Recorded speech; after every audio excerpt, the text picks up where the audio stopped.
The U.S. and leaders in the Middle East are celebrating the proposed Gaza ceasefire deal.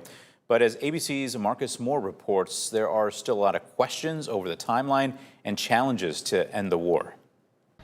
Israeli Prime Minister Benjamin Netanyahu convening his cabinet, voting on a ceasefire plan with Hamas. The deal is expected to pass. President Trump today calling the deal, quote, a momentous breakthrough. We ended the war in Gaza and really, on a much bigger basis, created peace.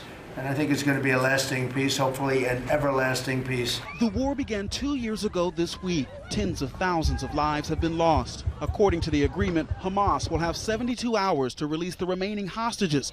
There are 20 believed to still be alive. Another 28 are deceased. In return, nearly 2,000 Palestinian prisoners are believed to be under discussion for release. Additionally, Israel will withdraw some of its troops to, quote, an agreed-upon line. Celebrations in Israel as people learn that hostages will be released, and relief in Gaza as well.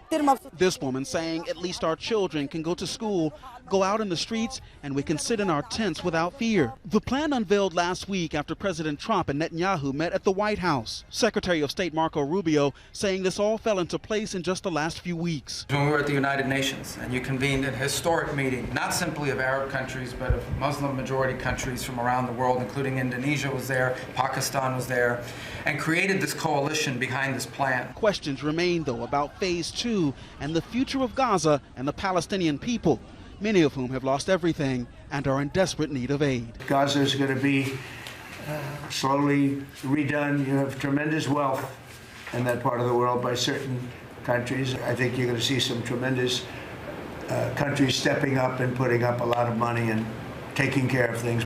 President Trump says he's likely going to travel to Israel in the coming days. Prime Minister Netanyahu has invited him to address the Israeli government. Marcus Moore, ABC News, Tel Aviv.